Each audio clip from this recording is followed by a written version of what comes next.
And now, it's time for another Dice Tower review with Tom Vasel. There are a lot of games that most people all over the world know. Two of those, I think, by far, easy to say, would be chess and checkers. Lots of people know chess and checkers, especially in Western society. Well, here's a game that has both of them in it. Chess, checkers, and Commander-in-Chief. Well, what is Commander-in-Chief? Well, ladies and gentlemen, Commander-in-Chief is a game where you can play chess and checkers and its own game, but you have tanks, and you have helicopters and jets and fighter bombers and woohoo! So you can play chess and checkers with this game, and also a third game. Does that make it a good one? Let's dump the pieces and find out.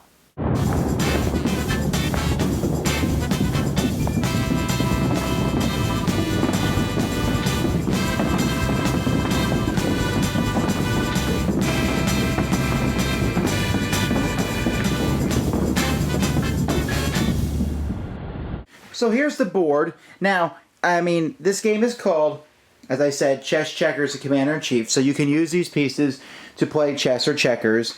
And checkers I have no problem with. Chess I have the same problem I have with any theme set, is that you can never remember what piece is which. You know, this is the king and this is the queen, and I think these are knights. You know, it can be confusing, and you're always going to forget which is which. But one thing we do want to make mention of is that these pieces are super high quality. I mean, they're nice plastic that bends, but it's very, very good quality. And this is the way that the board is set up for the Commander-in-Chief game.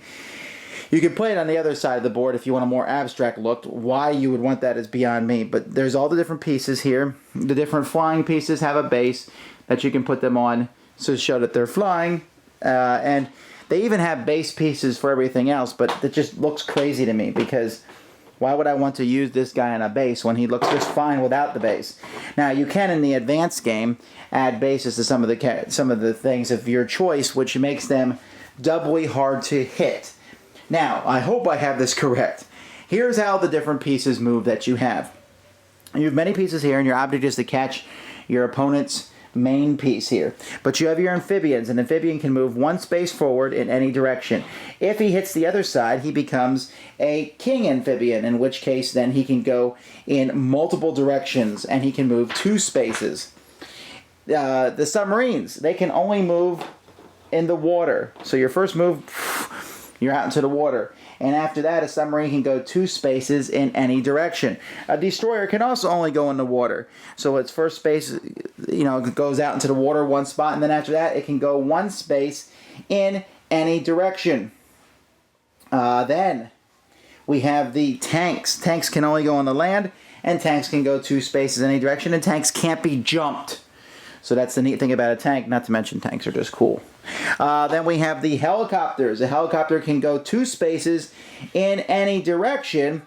The problem is they can't go less than 2 spaces. So this helicopter can go here, here, here, here, here. He can go basically in a square around him. So if this helicopter is here, he can go here, here, here, here, here, here, here, here, here, here, here, here. So a helicopter is kind of restricted to where he can go, although they can be blocked by tanks, which doesn't really make thematic sense. Then the fighters and the bombers can move different spaces. Fighters can move 2 or 3 spaces in the air, depending on what direction they go. Bombers can move 3 spaces.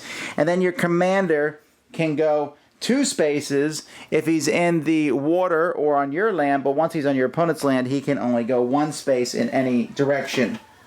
And so what we're looking at here essentially is, and I know that the designer would argue with me about this, but it's just simply the truth. You're simply looking at chess where you've rotated the board and given the pieces different movement abilities.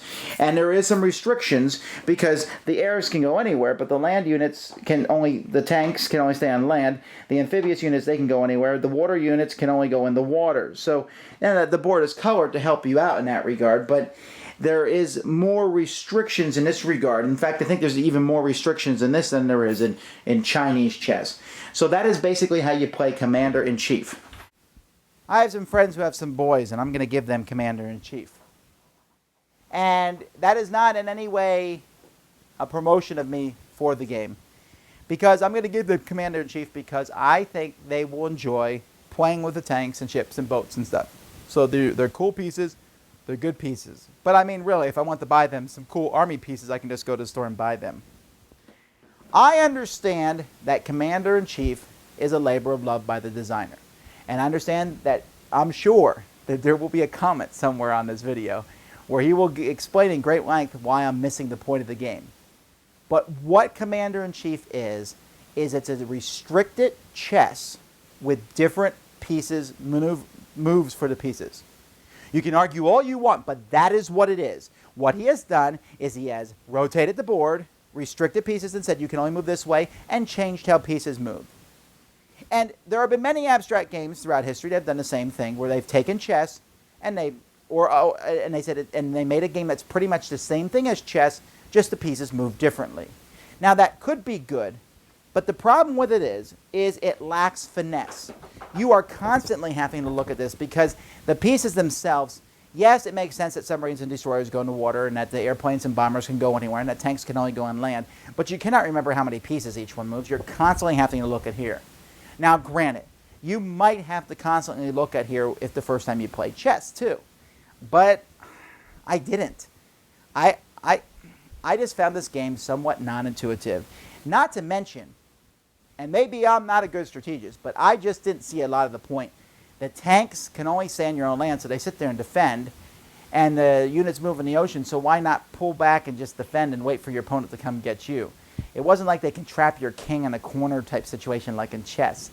I just didn't get it. It wasn't very fun. It was interesting, entertaining the way we played it because we made big noises and splashes and stuff. And the game even comes with a timer where you can time the other person. It's a great thing, for many different games of this genre. But the pieces are nice, and it's cool that you can play chess or checkers. Although, like I said, playing chess with a set of pieces like this doesn't really work that well. But the third game, I don't think it's a very good one. I just am not seeing it. It's going to be too confusing for new people, and even if you understand the nuance of it, what does it offer that chess doesn't? Restrictions on how the pieces move? That's not good enough for me. So sadly, I'm going to have to give this one a thumbs down. Thanks so much for watching the Dice Tower videos. Find more great videos and reviews, as well as our top-rated audio podcast at Dicetower.com. You can also find the latest board game news at Dicetowernews.com. I'm Eric Summerer, and you've been watching The Dice Tower. The Dice Tower is sponsored by Fun Again Games, the world's best game source. Fun Again Games has over 5,000 games available. Check them out at funagain.com.